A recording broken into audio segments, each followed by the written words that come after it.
सनातन धर्म में पूर्व जन्म का उल्लेख मिलता है। भगवान श्री कृष्ण गीता में आत्मा को अमर बताए हैं।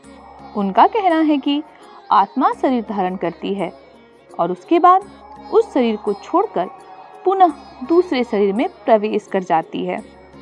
जन्म के अनुसार लोगों को अगले जन्म में किस जीव में जन्म होगा, इसका वृतांत आज हम वेद शास्त्रों से जानेंगे। मार्कंडेय पुराण के अनुसार आप जो पाप करते हैं उस पाप के अनुसार अगले जन्म के समय किस जीव जंतु में आपका जन्म होगा। अच्छा कर्म करने वाले परमात्मा में समाहित हो जाते हैं, जबकि बुरे कर्म करने वाले को 84 लाख योनियों में भ्रमण करना पड़ता है। आइए विस्तार से जानें मार्कंडेय पुराण में कौन से कर्म के लिए कौन सा विधान लिखा गया है। पापियों से दान लेना घोर अपराध, मिलेगा गधा योनि। मार्कंडेय पुराण में स्पष्ट रूप से लिखा गया है कि ब्राह्मणों को धर्मी पुरुषों से ही दान लेना चाहिए। पतित से दान लेने वाला ब्राह्मण गधे की योनि में जन्म लेता है। पतित को यज्ञ कराने वाला ज्ञानी नरक से लौटने पर कीड़ा में जन्म लेता है। गुरु के साथ छल करने पर उसे कुत्ते की योनि मिलती है।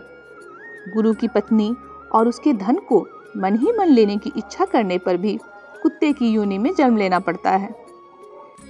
माता पिता का अपमान करने वाला जातक मैना पक्षी योनि में और भाई की स्त्री का अपमान करने वाला मनुष्य कबूतर योनि में जन्म लेता है। साथ ही उसे पीड़ा देने वाला मनुष्य कछुए की योनि में जन्म लेता है। जो व्यक्ति मालिक का तो खाता है किंतु मालिक का अनिष्ट करता है, वह मरने के बाद वानर योनि में जन्म लेता है। किसी धरोहर को हड़पने वाला मनुष्य नरक से लौटने पर कीड़ा में जन्म लेता है। दूसरे का दोष देखने वाला व्यक्ति नरक से निकलकर राक्षस बनता है। विश्वासघाती मनुष्य को मछली की योनि में जन्म लेना पड़ता है। जो मनुष्य अज्ञानवश धान, जौ, तिल, कुर्थी, सरसों, चना, मटर, कलमी, गेहूं, तीसी तथा दूसरे अनाजों की चोरी करता है, वह नेवले के समान बड़े मुंह वाला चूहा बनता है। पराई स्त्री के साथ संभोग करने पर मनुष्य भयंकर भेड़िया योनि में जन्म लेता है। उसके बाद क्रमशः कुत्ता, सियार, बगुला, कीड़ा, बिच्छू, मछली, कछुआ, कौआ और चांडाल होते होते पुनः मनुष्य योनि में आता है। शास्त्रहीन पुरुषों की हत्या करने वाले व्यक्तियों को गधा योनि में जन्म लेना पड़ता है। स्त्री और बालक को हत्या करने वाले कीड़ा की योनि में जन्म लेते हैं। भोजन की चोरी करने से मक्खी की योनि में जाना पड़ता है। अनाज चोरी करने पर चूहा, बिल्ली और नेवला में जन्म होता है। अनाज चुराने वाले लोगों को भी पाप का भागी बनना पड़ता है। उन्हें भी नरक में समय गुजारने के बाद भिन्न भिन्न योनियों में जन्म लेना पड़ता है। साधारण अन्न चुराने पर मनुष्य को नरक से छूटने पर बिल्ली की योनि में जन्म लेना पड़ता है। तिलपूर्ण मिश्रित अनाज चुराने पर मनुष्य को चूहे की योनि में जाना पड़ता है।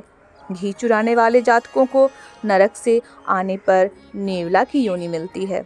नमक की चोरी करने पर जलकाग और दही चुराने पर कीड़े की योनि में जन्म लेना पड़ता है। दूध की चोरी करने पर बगुले की योनि मिलती है। उसी प्रकार मधु चुराने वाला व्यक्ति बनता है मधुमक्खी। पुआ की चोरी करने वाला बनता है चींटी। प्रसाद की चोरी करने वाला बिस्तुइया योनि में जन्म लेता है।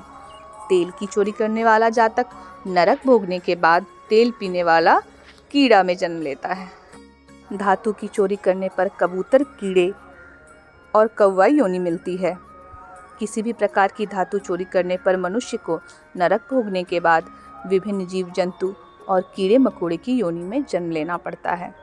लोहा या लोहे से बने वस्तु की चोरी करने पर जातक को कौवा की योनि में जन्म लेना पड़ता है। कांसे की वस्तु का अपहरण करने पर मनुष्य को हरियल पक्षी की योनि मिलती है। चांदी का बर्तन चोरी करने पर कबूतर योनि में जन्म लेना पड़ता है। साथ ही सोने का पात्र चुराने पर मनुष्य को कीड़े की योनि में जन्म लेकर दुख भोगना पड़ता है।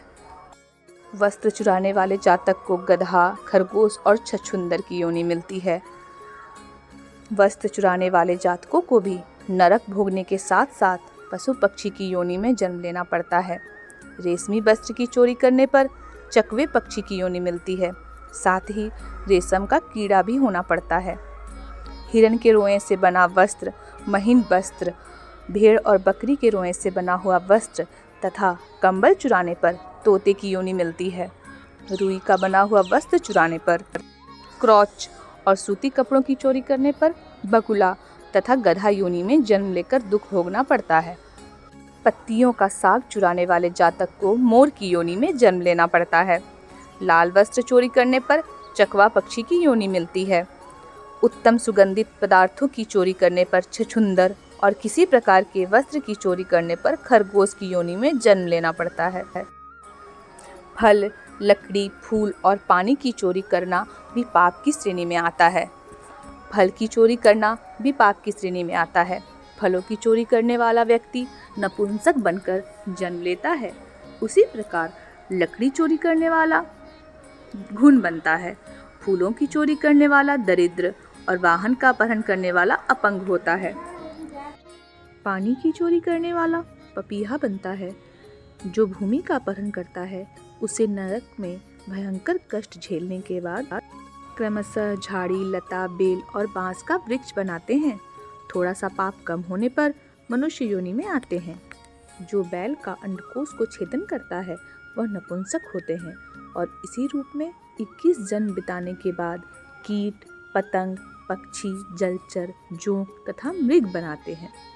इसके बाद बैल का शरीर धारण करने में के बाद चांडाल और डोम आदि भिन्न भिन्न योनियों में जन्म लेना पड़ता है। मनुष्य योनि में वह अपंग, अंधा, बहरा और अस्थम बीमारी से पीड़ित तथा मूत्र, नेत्र और गुर्दा रोग से ग्रस्त रहता है। इतना ही नहीं, इसे मिर्गी का रोग भी रहता है तथा वह शूद्र योनि में जन्म लेता है। गाय की चोरी, दक्षिणा न देना और बिना अग्नि के हवन करना महापाप होता है।